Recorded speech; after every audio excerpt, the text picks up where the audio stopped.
All right, headline number 4, and Axios revealed this week that tortoises, you'll remember Tortoise from some of our coverage on Albertsons, I think last year. Yep. Tortoise's first of its kind remote controlled store on wheels is now shilling it down at the MOA in the Nickelodeon section of the mall, selling everything from popcorn to cotton candy and theme park tickets. And here's how it works. Customers use a credit card to unlock a box on the tortoise's back. Wow, this could not be harder. And take their chosen product.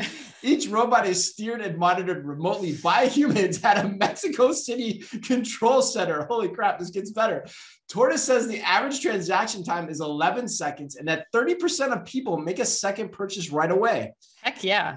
Quote, the first time they try it, it's like they're almost not even sure what's going to happen, said Dmitry Shevelenko, Tortoise's co-founder.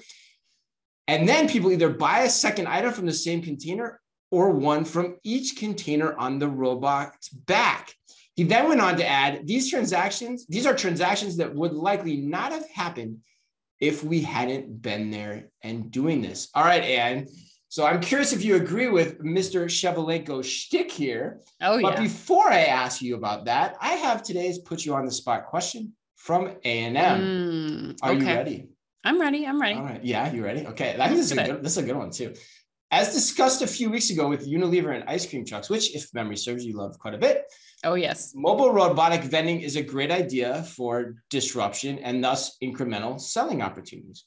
Our question, though, is much like your favorite Walmart delivery drones operated by pilots in a central hub, can these type of mobile robots get mass traction as long as they're controlled remotely by humans in a control center and not fully autonomous? Your thoughts, Ann? I can't believe that the drone got brought up again. They're like poking the bear. We're never going away from the drones after last week's rant. No. Okay. So first of all, I love this application of the tortoise. I was a little like ho-hum on the grocery delivery that Albertsons was piloting just because it seemed like there's a lot involved. I think you definitely need a human behind the wheel in those scenarios.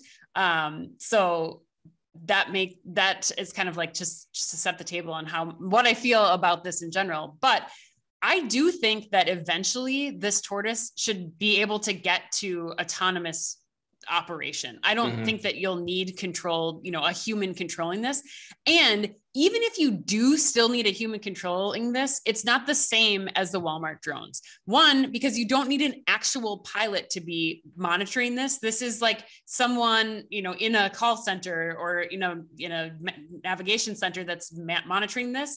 And it's still multiple products to multiple people. You're still not doing point, right? It's not one-to-one drone delivery. And, right now it's selling tickets, cotton candy, and popcorn, but the potential for this is so significant. One, because it doubles as an attraction and a service, because yes, people are going to stop and take pictures of this robot and think it's amazing. And then they'll be buying stuff from it just because they want to see how it works. It doesn't matter if it's $12 cotton candy, they're going to be interested in it. And so I think kudos to Mall of America, because this is a great thing to just have wandering around the park.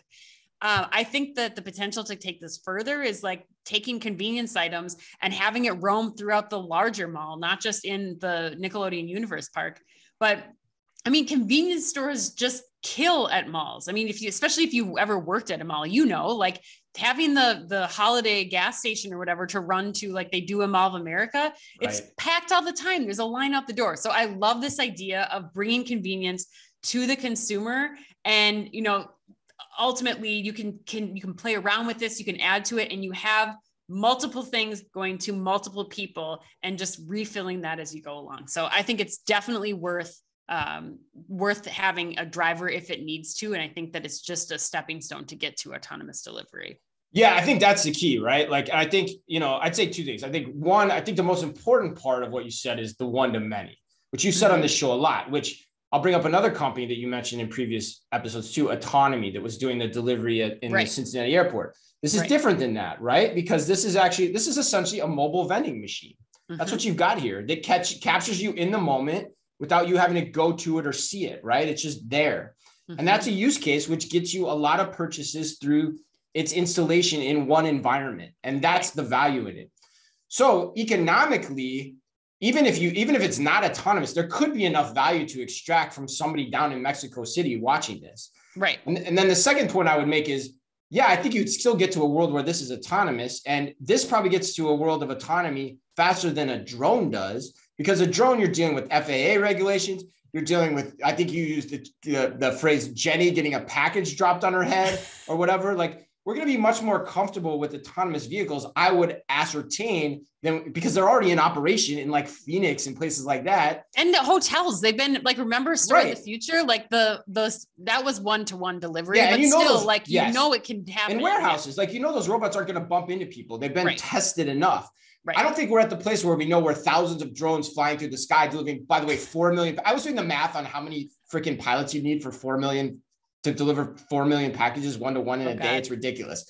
But yeah, I don't think we're at the point where we know the implications of having all of those 10-pound boxes flying over our heads every single day. Right. And wind shear and all that, those crazy, A&M, you poked crazy words. You poked the bear, it's coming back out. But yeah, but I think both those points are important differences here. And ultimately the autonomy part may not even matter here if you're getting enough throughput in these high traffic locations, like the Nickelodeon Plaza in the Mall of America. It just makes a ton of sense.